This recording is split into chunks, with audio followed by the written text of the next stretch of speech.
Freedom Day was pretty much spoilt by the news that there are going to have to be domestic vaccine passports.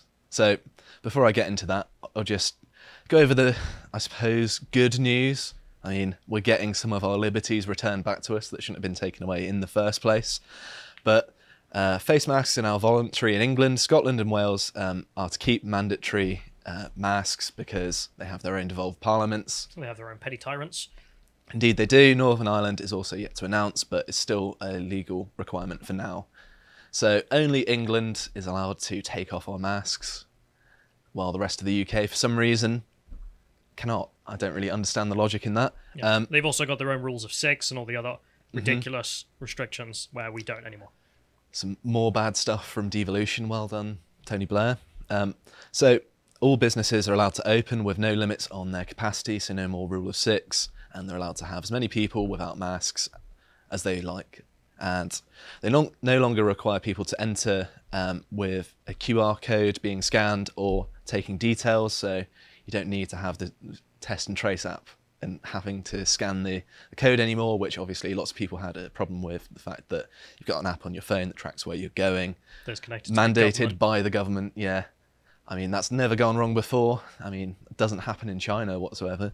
But music festivals are encouraged by the government to use COVID passports, but they're not required.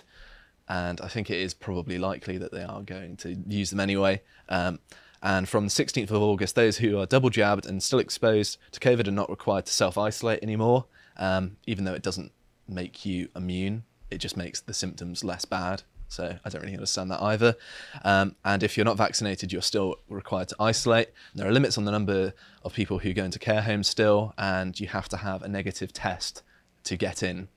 So that makes more sense to me, because if you have the vaccine, you can still carry the virus, right?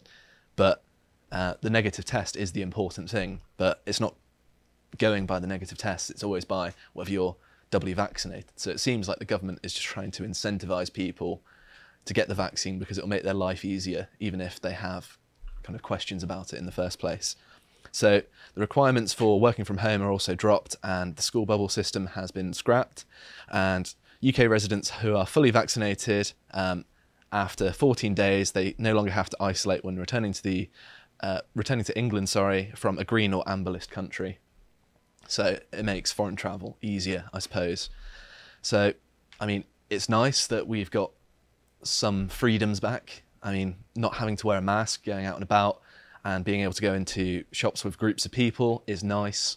Although lots of people are still wearing masks. Like, you're pretty much in a minority if you're not wearing a mask in a shop, which is quite amazing, really, isn't it? At least around here. Yeah, at least from what I've seen so far. But it kind of goes to show that the fear campaign that the government has put on people has had such a huge impact on how people think about things, because the government's saying you don't need masks anymore, and people are still wearing them relatively overwhelmingly from what I've seen so far, which is kind of counterintuitive. I expected once the government mandate was dropped, most people would be like, well, that's just a hassle. Stop, it's kind of annoying to have it on my face. I don't want to wear it anymore, but that's not the case. So Keir Starmer, Labour leader, of course, commented saying that the lifting all restrictions at once is reckless. Of course, we need an eternal lockdown. Like, no one's dying. We need more restrictions, Labour. I mean, Thanks, there's guys. also the fact that how are we going to pay for this? We can't just close off our economy for 2 years. We're not going to do anything. We're just going to sit in our homes and do nothing and rack up a huge debt. Our national debt is already close to our entire GDP anyway. So the damage is already done, but even more of it is just ridiculous. So I wanted to briefly go on to how the actual COVID passports will work. So COVID passports are compulsory for high-risk events, such as going into nightclubs from the end of September. So you've got to prove that you've been double jabbed for things like nightclubs and probably music festivals. So this is the news that basically spoiled the day. Yeah. Because you've got all the restrictions being dropped, like we're getting rid of this, getting rid of that, getting rid of that. Also, by the way, if you want to go into a nightclub or have a life as a young person, let's say, for all the, because I mean that's what this is based at. It's not the pensioners going nightclubbing who are at risk of dying. It's the young people who are going nightclubbing who aren't at risk of dying, and they're like, no, you need to be vaccinated, even if you have a negative test.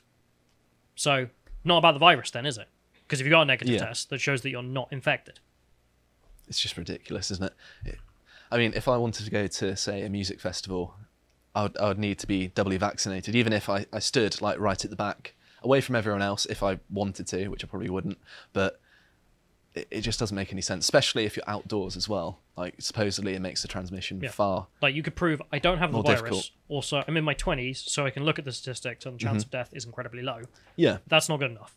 It's also the negative test, which I think is the better marker of having it, because, of course, you can still carry it once you've been vaccinated and pass it on to other people, which is the main concern here, right? For Well, young people. Well, apparently that's the main concern, but...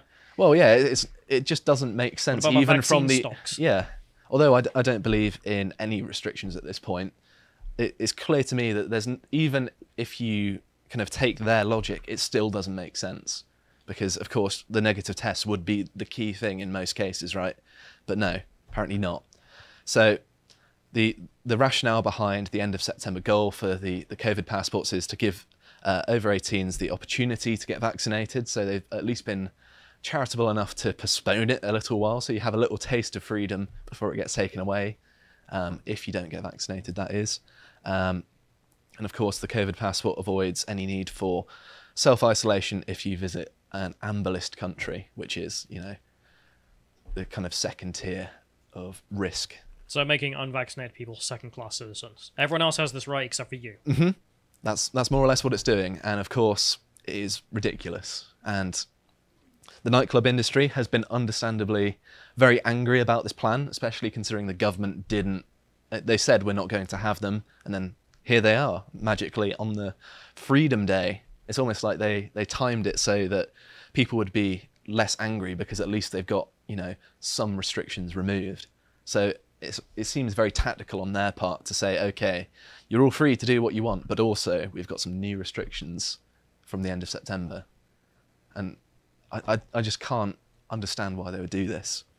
So I'm going to read a quote here from a BBC article from Sacha Lord, who is a nighttime economy advisor for Greater Manchester. He says, "I'm not a scientist or a doctor, but I'm deeply concerned by the discriminatory nature of those who either can't have the vaccine for medical reasons or age, or who do not want to. Surely these answers should have been given at the same time as this announcement.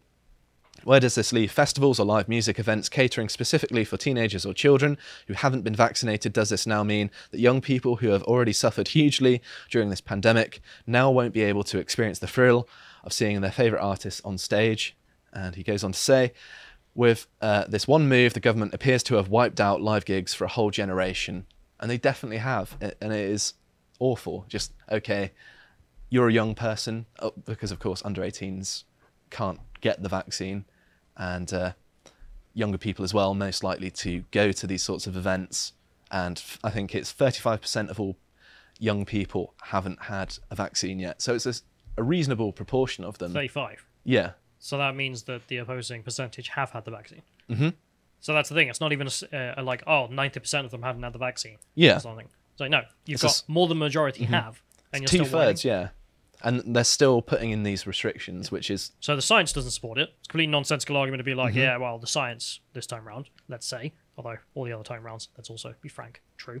But also the point of it's discriminatory, it's illiberal to do this sort of thing because you're just like, you haven't had the vaccine, therefore you're a second-class citizen. Yeah, it's... I really just can't emphasize how annoyed I am about it, because they're imposing things on a country where the deaths are lower than the flu, aren't they, at the minute? Where COVID deaths, they're tiny compared to what they once were. It's not even comparable. And the fact that these new restrictions are being imposed on a largely vaccinated population just doesn't make any sense to me. So I wanted to move on to something that Twitter did as like a bit of a tangent, just Twitter being ridiculous. So the London protests, the demonstrations against the domestic COVID passports, that was trending on Twitter, and the Twitter kind of... Editorializing. the editorializing here, where they're explaining the trend, says, "Demonstrators gather at Parliament Square to protest COVID-19 vaccinations and vaccine passports, despite the fact that various vaccination identifiers and vaccination requirements for travel have been in existence for over a century." No one's talking about that, Twitter. You utter moron Yanks. We're talking about the domestic passport situation, which the government is imposing for bars, events, lockdowns. Sorry, not for lockdowns, for events and so on and so forth.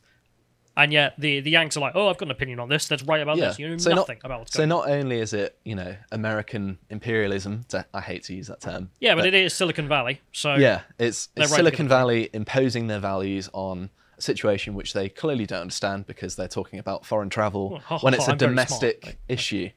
So yeah, they just thought it'd be nice to highlight that they are getting it wrong because they are the source of much suffering in the world. And something else which These are the guys who want to control what misinformation is. Yeah. The party that thinks men can get pregnant.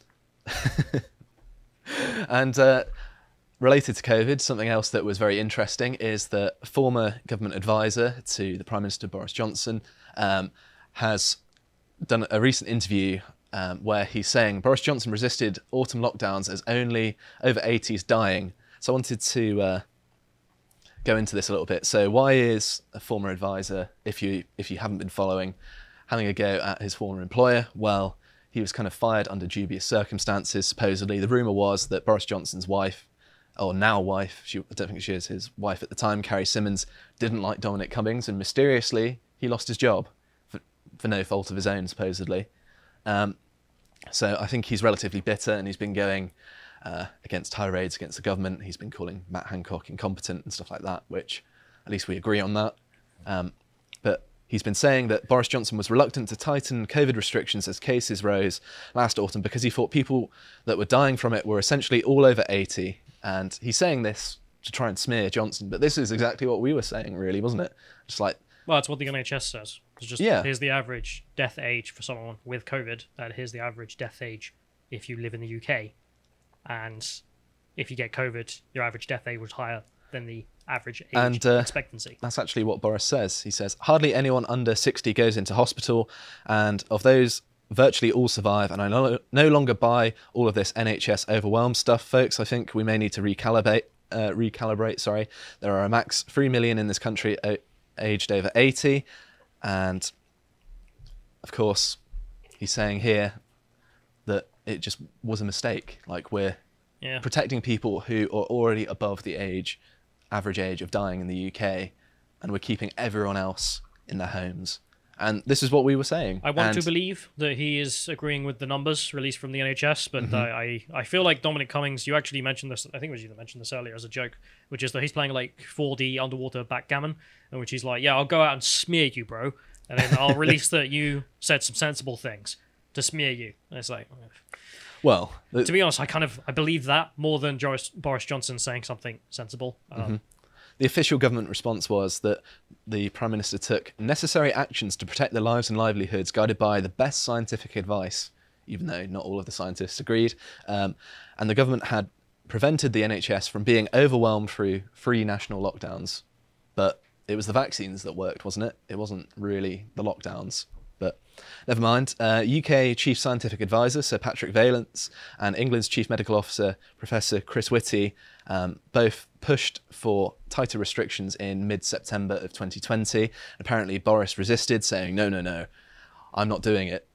But then he actually went and had restrictions, a few days later. I'm not going to do it, and then did it. Yeah, exactly. So I'm including this to reinforce the point that Boris Johnson is the one with the power. Like, he's acting as, like, reading this, you'd think, okay, it's out of his hands. But he's the Prime Minister. He's the one who has the choice here. And it seems like from these kind of quotes, if they're to be trusted, that he's almost taking a back seat and it's just like, well, I don't want to do this, but my scientists are telling me to. And, I mean, we kind of all suspected that this was going on, but it's now clearly explicit. So the Prime Minister had parts of the Tory of the media and the Tory party screaming not to increase restrictions, and always referred to the Daily Telegraph, for which he had previously written a column, as my real boss. So I think this is really important, and this is kind of overshadowed in the BBC article, that Cummings is saying that basically Boris Johnson viewed himself as accountable to the media more than anything, particularly the Daily Telegraph. And I think that says it all, right? Yeah, all Tory MPs think this. And it's just not true. Like, you can circumvent the media. Look at Trump, for example. Sure, he had lots of negative press, but he was still wildly popular. You don't need the press on your side. And also, it's a bad strategy. Like, why would you want to be held accountable by the corporate press? Like, these are the worst people in the country. Yeah, they're not doing you any good. I know we've got a vested interest in saying so, but even so. But no, I mean, they've just been caught a million times, openly lying, making up things, smearing people who have done nothing wrong. Like, these people are not trustworthy or to be respected in any sense, which is why whenever you do a poll in the Western Hemisphere about how do people feel about the press, I think it's the British who are always like, hate them. Just hate Rightly them. so. I don't think there's any other industry where just the large portion of people are so contemptible. I mean, John Cleese has talked about this. They're the least trusted within all of Europe. Like, poll after poll after poll, every single year. Rightly so. At least people realise it. That's something. So, how do you think the Labour Party reacted to these revelations that Boris Johnson was actually, Calling for the listening to lockdowns? the numbers? Well, the Labour Shadow Health Minister Justin Madders said NHS workers, patients and the relatives of COVID victims would find Mr Cummings' interview shocking and difficult to hear. The revelations are further evidence that the Prime Minister has made the wrong calls time and time again at the expense of public health. Boris Johnson is reckless, unfit to govern, and a public inquiry cannot be delayed. Just white noise at this point. But just whenever Labour speak. He did exactly what the scientists told him to. So I don't know what they're saying here. It's exactly what you told them to as well. Yeah. Like, you were the guys banging the table, and then he bended the knee to you, and you're like, oh, his policies are bad. I was like, you're the one who wrote them. So yeah, not only is he listening to his advisors and the Labour Party for policy advice, they're also criticising him for it. So they apparently want their cake and eat it as well. But more positive news, there's a petition to outlaw discrimination against those who do not agree with the COVID-19 vaccinations. And Serve them. yeah, like It's not about the vaccine. It's not about pro or anti. It's just, should unvaccinated people be serfs? and no. And this is doing really well, and I encourage everyone in the UK to sign this petition. Like this morning, I think it was about 90,000 about 8 o'clock this morning, and it's already up to 117,000. So it's doing really well. I mean, it's over that 100,000 barrier where they've got to acknowledge it. So keep on signing it, let people know that you oppose this, and let people know that it's unpopular. Because, of course, you had the other thing of, what was it, 650,000 people signing a petition to end online anonymity because a few sports people received some mean tweets. So in comparison to that, we can surely do a bit better with curtailing of people's freedom rather than hurt feelings. If you enjoyed this segment from the podcast of the Lotus Eaters, you can watch the full broadcast live every weekday at 1 PM UK time on lotuseaters.com.